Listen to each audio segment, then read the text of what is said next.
ఇక deputy CM Pawan Kalyan రేపు Pithapuram వెళ్లనున్నారు. Pension పంపిణీ కార్యక్రమంలో ఆయన పాల్గొంటారు. ఎన్నికల్లో కూటమి ఇచ్చిన హామీ మేరకు పెంపుతో కూడిన పెన్షన్ల పంపిణీలో ఆయన పాల్గొంటారు.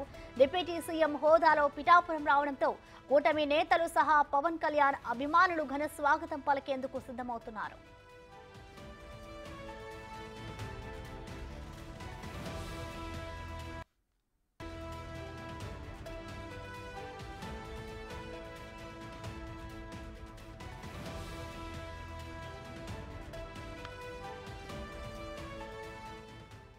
మరోవైపు 3 రోజుల పాటు పిఠాపురంలోనే పవన్ పర్యటించనున్నారు. 3వ తారీఖు వరకు అక్కడే పవన్ ఉంటారు. 1వ తేదీ ఉదయం విమానంలో హైదరాబాద్ నుంచి రాజమండ్రి చేరుకోనున్నారు పవన్.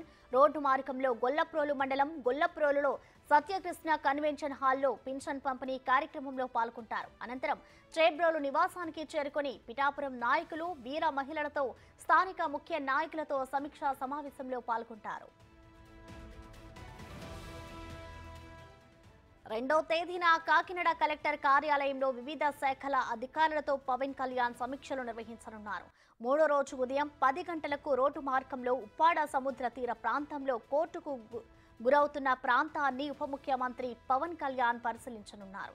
అనంతరం పిఠాపురం అధికారులతో పరిచయ కార్యక్రమంలో పాల్గొంటారు. అనంతరం టీడీపీ, బీజేపీ నాయకులతో సమావేశం కానున్నారు. పిఠాపురం నియోజకవర్గ ప్రజలకు కృతజ్ఞతలు తెలిపేందుకు అదే రోజు సాయంత్రం 4 గంటలకు వారాహి బహిరంగ సభలో ఉప ముఖ్యమంత్రి పవన్ కళ్యాణ్ పాల్గొంటారు. బహిరంగ సభ అనంతరం పిఠాపురం నుంచి విజయవాడ బయలుదేరనున్నారు.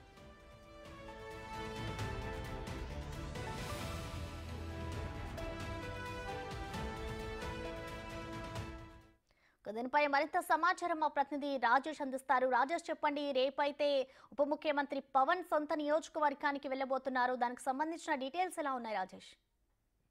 Good morning Prasanna.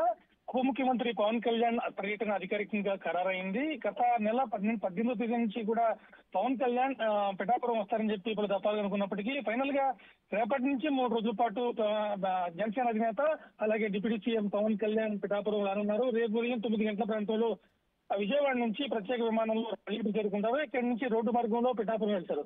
ఆ తర్వాత ముందుగా చూసుకుంటే గొల్లపురంలోని సొంత నివాసం నుంచి వెళ్తారు. అక్కడ చూసుకున్న తర్వాత ముందుగా రేపు కాకినాడలోని కలెక్టరేట్ లో కొంతమంది అధికారులతో సమావేశం అవుతారు. జిల్లాకు సంబంధించిన సమగ్రమైన పిక్చర్ ఏంటి, ఇక్కడ మ్యాక్సిమం చూసుకుంటే సమస్యలు ఏమున్నాయి, అలాగే పిఠాపురానికి సంబంధించి మత్స్యకారులకు సంబంధించిన సమస్యలు ఏమున్నాయి, అలాగే అన్ని కూడా పూర్తిగా అంటే సైంటిఫిక్ గా చూసుకుంటే ఎంతమంది ఉన్నారు, వాళ్ళకి ఎంత నిధులు అవసరం అవుతాయి, ఏ గ్రామానికి. ముఖ్యంగా ఆ పవన్ కళ్యాణ్ చెప్పింది ఏంటంటే ప్రతి గ్రామాన్ని ఒక యూనిట్ గా తీసుకుందాం, గ్రామాల వారీగా చూసుకుంటే కనుక ఆ గ్రామాల్లో సమస్యలను తీసుకోవాలి, ఆ సమస్య అంశాల వారీగా వెళ్తే కనుక ఈ సమస్యలను సరే ఈజీగా పరిష్కరించవచ్చు అని చెప్పి పవన్ కళ్యాణ్ చాలా స్పష్టంగా చెప్పేస్తుంది.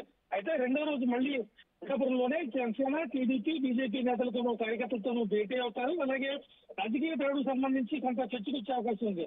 ఇప్పటికే కొన్ని చోట్ల టీడీపీ కార్యకర్తల మీద, జనసేన కార్యకర్తల ఇప్పటికి కూడా కొన్ని చోట్ల దాడులు జరుగుతున్నాయి. అటు సమయంలో కూడా సంయమనం పాటించాలని చెప్పి పవన్ కళ్యాణ్ చాలా స్పష్టంగా చెప్పారు.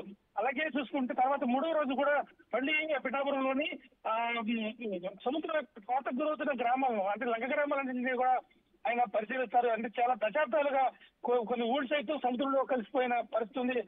అంటే దానికి రివిట్మెంట్ వాల్ కట్టకపోవడం వల్ల గ్రామాలన్నీ ఆటుపోటు సమయంలో ఆ గ్రామాలన్నీ గర్భంలో కలిసిపోయిన పరిస్థితి ఉంది. ఈ నేపథ్యంలో ఎప్పటివరకు ఉన్న గ్రామాలైనా కాపాడుకోవాల్సిన అవసరం ఉంది. ఎందుకంటే చరిత్ర కారణాలు కావాలంటే పల్లెటూళ్ళే పట్టుకోమని చెప్పి గాంధీ గారి బాధ్యత ప్రతి ఉంటుంది. అయితే ఇప్పుడు కూడా ఆ దిశగా తీసుకున్న చర్యలు ముఖ్యంగా చెప్పాలంటే సుమారు 27 గ్రామాలు సముద్ర తీర ప్రాంతంలో ఉన్నాయి. ఇవన్నీ కొడితే